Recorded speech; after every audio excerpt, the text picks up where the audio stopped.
Mpenzi mtazamaji, asubuhi ya leo ninakusalimu katika jina la Yesu Kristo.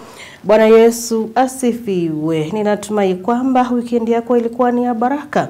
Na leo Mwenyezi Mungu ameweza na kukuamsha katika uso wa dunia akiwa amekubariki. Huwa ninakukumbusha kwamba kubarikiwa na uhai, kuamka tu kunjipata, kila sehemu tu ya mwili inafanya kazi. Hiyo ni baraka ya kwanza. Na hata kama unaweza njiuliza, kwani hata mimi pastor vile ambavyo mimi ninaumwa, kuna sehemu yangu ambayo maybe katika mwili wangu haifanyi kazi kwa sasa, mimi sijabarikiwa? Nimesema kwamba kubarikiwa na huo uhai kwanza ni baraka ya kwanza. Mshukuru Mwenyezi Mungu. Na hata ukiwa umeweza na kuamka ukiwa katika hali gani, sijui, lakini Mwenyezi Mungu yuakuelewa zaidi. Mwenyezi Mungu yuakupenda ukiwa katika hiyo hali tu. Mwenyezi Mungu yuakushughulikia. Mawazo yake ni mema juu ya maisha yako. Hivyo basi usije ukamsahau, maana yeye anja kusahau. Pia asubuhi ya leo ninakukaribisha katika kipindi cha Manyunyu ya Baraka, ili tukaweze kuendelea na kubarikiwa pamoja, tukaweze na kuanza wiki yetu, na pia siku yetu tukiwa tumebarikiwa. Na hii wiki yote tutakuwa na mtumishi wa Mwenyezi Mungu ambaye atakuwa anatufundisha mengi. Nimeweza na kuona kwamba ameweza na kuamua Roho Mtakatifu, ameweza na kumzungumzia ili akaweze na kutukumbusha kazi ya huyo Roho Mtakatifu ni gani. Maana tunaendelea tu na kuhesabu siku tukiangalia katika mtazamo wa kalenda ya Mkristo pale, tunajua kwamba mwezi ujao, mwezi wa Juni, hapo wiki la kwanza pale, tutakuwa tunakumbuka vile ambavyo Roho Mtakatifu aliweza na kushuka hapa duniani, na vile ambavyo hata Mungu ama Yesu mwenyewe aliweza na kunyakuliwa ama aliweza na kupanda juu mbinguni. Na hii leo ama hii wiki yote mtumishi wa Mwenyezi Mungu atakuwa anatufundisha hali ya kuja kwa Roho Mtakatifu, kazi yake ilikuwa gani, na kwa wakati huu sasa, je, hiyo kazi yake bado inaendelea na kutimika ama kufanyika ndani yetu, ama mambo yako namna gani? Kwa asubuhi ya leo karibu sana, ili tukaweze na kuendelea na kufundishwa pamoja na kubarikiwa pamoja na mafundisho yote. Tutakuwa na pastor ambaye anajulikana kama Ruth Sami kutoka kanisa la ABC Katangi iko katika uongozi wa Wamunyu Pastorate Machakos Sub-Headquarters. Karibu sana mtumishi, ukaweze na kuendelea na kutubariki na hilo neno. Mimi hapa ni wako Pastor Lucy Michael. Karibu. Watazamaji wa Undugu TV, naomba kuwasalimu katika jina la Yesu Kristo. Hamjambo? Nami si jambo. Nawakaribisha tena kwa mahubiri ya wiki hii ambayo tutaweza kuandamana pamoja majaliwa ya Mungu mpaka Jumapili.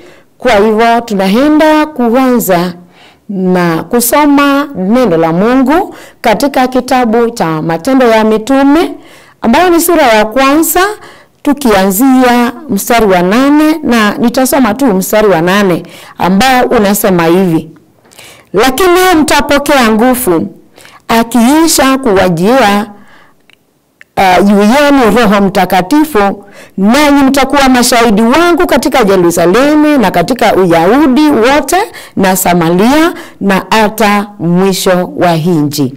Na tuombe. Mungu Baba, Mungu Mwana na Roho Mtakatifu, katika hayo majina matatu twajua ni jina moja. Basi nalimidi hili jina, naliinua, nalitukuza, manake hamna jina lingine linalo kuwa na uwezo kama ilo jina lako Mungu. Hakika mimi ni binadamu, naomba utakase na ondoleo la dhambi zangu, ukaweza kunisamea, ukaweza kuwasamea watazamaji, watumishi wako wapendwa, sisi sote kwa ajili ya damu ya mwanao Yesu Kristo ikatuoshe na ukatukubali kuwa sisi wana wako na watumishi wako. Neno lako limo mbeleni mwangu Bwana, wanapoenda kutazama na pia kusikiliza Bwana, ikawe ya manufaa kwetu na itusaidie sisi sote. Ni mwanzo hadi tukipata tamati, hatuna budi kusema uhimidiwe na ushukuriwe, na ni kwa ajili ya Yesu Kristo tunaomba, amen. Basi kama vile tumesoma hicho kitabu cha Matendo ya Mitume, ambao ni matendo ya mitume wa Yesu Kristo, na kama vile tumesoma sura hiyo ya kwanza, tutapata lengo letu ambao inasema ni ahadi ya kupokea nguvu. Ahadi ambayo Yesu Kristo alinena na watumishi wake, mitume wake, wanafunzi wake, wale watu wengine ambao walikuwa wanamfuata, na hata wanawake wale ambao walikuwa pamoja naye Yesu wakiwasaidia yeye na wanafunzi. Haya mitume wa Yesu Kristo ni maneno Yesu mwenyewe ameongea ya mwisho. Manake alipoongea haya maneno hakuongea tena pamoja na wao. Kwa hivyo walikuwa maneno ya mwisho, akiwaambia ya kwamba watapata nguvu, watapokea nguvu, na kuna wakati Mungu ameweka ambao watapokea nguvu, na aliweza kuwaandaa, na alikuwa anawajua vizuri sana ni kwa nini wanastahili ama wanapaswa kupokea nguvu. Alikuwa anajua udhaifu wao, unyonge wao wa kiroho. Kwa hivyo akaona, na Mungu pia alikuwa anajua hawawezi bila hizi nguvu ambazo tutaenda kujua zilikuwa stoke wapi. Kwa hivyo pamoja na hawa mitume wa Yesu Kristo, Biblia ningependa kusoma jambo la kwanza, kuuliza swali, Roho Mtakatifu ni nani? Yesu Kristo aliwaambia mtapokea nguvu. Na ukweli amewaambia hata kitambo, kuna wakati watapokea nguvu, kuna wakati atawatumia msaidizi, na huyo msaidizi atatoka mbinguni. Kwa hiyo Roho Mtakatifu ni Mungu, alikuweko tangu mwanzo.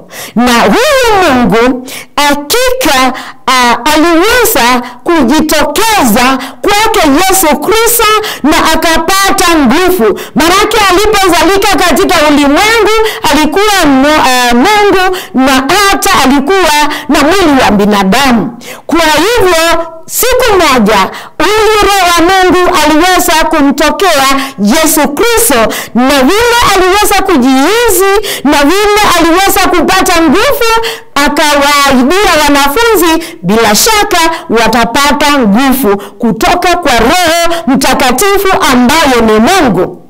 Manake wakati alikuwa anabatizwa, huyo Roho alitoka mbinguni na akamjaza nguvu, na hizo nguvu akatoka hapo majini akiwa nazo. Na hakika kuenda katika majaribu, tunaposoma Mathayo Mtakatifu sura ya 4 kuanzia hata mstari wa kwanza, tunaona Yesu alipokuwa akimbatizwa alipelekwa na huyo Roho nyikani. Kwa hivyo huyu Roho wa Mungu hakika tunaweza sema anatia watu nguvu. Nikiendelea nauliza pia kazi yake, huyu Roho ni gani? Ndio, Yesu Kristo aliweza kuwaambia watapokea nguvu mpya kutoka kwa huyu Roho Mtakatifu, na kama vile Yesu alipokea, pia wao watapokea. Bwana Yesu asifiwe. Kama Yesu vile alipokea wa mitume wake na wanafunzi na wale wafuasi wengine, pia nasi leo tukiamini tutapokea hizi nguvu. Maana Roho wa Mungu ashakuja, yeye tunangojea ni kukumbuka jinsi alivyokuja. Kwa hivyo ikiwa umeokoka, hakikisha umemwita huyu Roho aweze kuingia ndani ya moyo wako, na ndani ya akili yako, ndani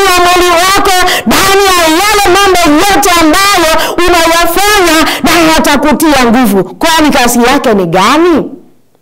Kazi ya Roho Mtakatifu hakika huwa anatusimbisha zile nguvu tuko nazo ili tuwe nazo nyingi. Na hii Roho wa Mungu kama vile tuliahidiwa huwa anatutia nguvu. Kwenye unajisikia mnyonge, kwenye ambapo hauwezi, hakika anakuwezesha. Kwa maana ni mwenye nguvu, na ni yeye anakaa na wanadamu, na ni yeye anakaa na watumishi wa Mungu, na ni yeye anazidi kuwasaidia Wakristo wapendwa wateule ambao wameokoka na wameacha dhambi na wameamua kumwishia huyu Mungu. Haijalishi umeanguka kiwango gani, haijalishi umeingia kwa dhambi kiasi gani, lakini atakujulisha dhambi zako. Maanake kazi yake ni kuwajulisha watu ya kwamba wamemwacha Mungu na wamepotoka na wameingia katika dhambi. Akikujulisha dhambi yako, utajua dhambi yako, na ikiwa wewe ni Mkristo, ikiwa umeokoka, bila shaka utaacha hii dhambi na hakika utarudi tena kwake Yesu Kristo. Bwana Yesu asifiwe.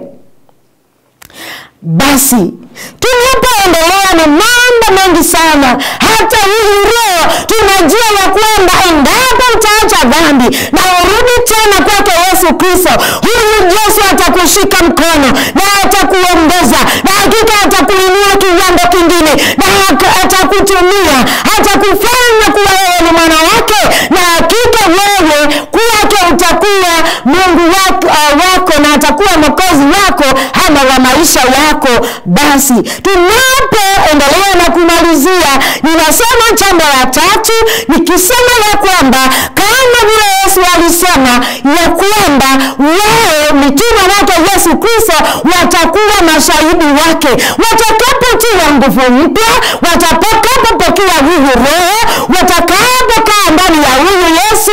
Bila shaka lazima watachukua hatua na wataenda kulihubiri neno njema, watashuhudia Yesu ni Bwana, watasema Yesu anaokoa, watasema Yesu hakika anasamehe dhambi, na huyu Yesu anabariki. Kwa hivyo Yesu aliwaahidia waanze Yerusalemu, waende hata Judea na waende hata Samaria na injili kote, hakika wapeleke habari njema ya kwamba Yesu anaokoa, alimaliza kazi yake msalabani, na bila shaka watakaoitikia pia wataokoka na wataweza hakika kutiwa nguvu. Mpendwa mpenzi mtazamaji, ukiwa mahali popote uliko, endapo mpendwa wangu umekufa moyo, endapo unajiona wewe hauwezi machoni pa watu, wewe si mtu, machoni pa Mungu wewe si mtu, hakika na kuhakikishia ya kwamba huyu Roho aliahidiwa mitume ya kwamba ameahidiwa pia kwako. Umuite, hatashuka, hatakuinua, hatakuweka juu, hatakutumia. Utashangaa ukiwa shahidi wake Yesu Kristo, ukishuhudia wengine, ukiwaambia amka penye huko, maana nilikuwa pale na nikaamka, na hakika ninasimama nikiwa mwenye nguvu na nikiwa na furaha. Na furaha hiyo kwa maana hizi ahadi zitakuja kwako. Bwana Yesu asifiwe. Bwana Yesu na alibariki neno lake. Amina. Tuombe. Asante Mungu Baba, ewe Yesu Kristo, ulipokuwa na mitume wako uliweza kunena na wao maneno ya mwisho ya kwamba kuna ahadi ambayo ipo. Na Mungu Baba, Yehova Mungu ambaye unajua watu wako, ni asubuhi njema ya leo ambayo Bwana neno limekuja kwetu inayotutia nguvu. Tujue ya kwamba kuna huyo Mungu anakaa katikati ya watu wako, na ulimtuma na ni Roho Mtakatifu. Tukubali ya kwamba ndiye wewe anatutia nguvu. Achilia mtu mahali, umfungue macho yake, ufungue hata akili yake, Mungu akasimbuke, ajue ya kwamba hapaswi kuishi tena katika dhambi na hata katika moyo hakika ambao umefunjika. Ajitie moyo, amuite huyu Roho wa Mungu ambaye ni Mungu pamoja nasi na ataweza kumuinua kwa kiwango kingine. Asante ni kwa ajili ya neno lako. Asante Mungu Baba, manake utasidi kuwa pamoja nasi. Katika jina la Yesu Kristo tunaomba na pia kuamini. Amen. Asante sana, bye. Ahadi ya kupokea nguvu. Na hizo nguvu tulikuwa tunazipokea kupitia kwa Roho Mtakatifu, ambaye tuliweza na kubarikiwa naye ili awe mwalimu kwetu, awe akituombea kila wakati, awe akituongoza.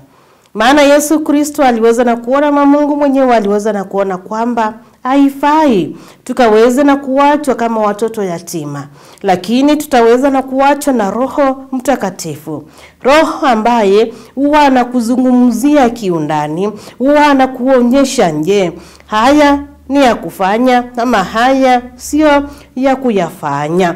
Tumeweza na kufundishwa, yani tukaweza na kujua Roho Mtakatifu ni nani, tukaweza na kujua kazi yake ndani yetu ni gani, na tukaweza na kujua kwamba sisi kama huyo Roho Mtakatifu ambaye tuliweza na kuachiwa na Yesu mwenyewe, kama yuko ndani yetu, kama anafanya kazi ndani yetu, sisi ni mashahidi wa Yesu Kristo.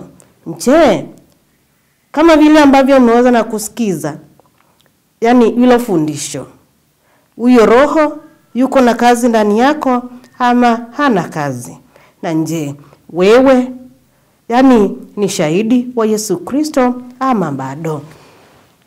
Ni maombi yangu tu ili tukaweza na kuendelea na kutafakari yote ambayo tumeweza na kufundishwa kwa asubuhi ya leo, na hakika Roho Mtakatifu akaweza na kuzidi na kufanya kazi ndani yetu. Na uwe na siku njema. Shalom.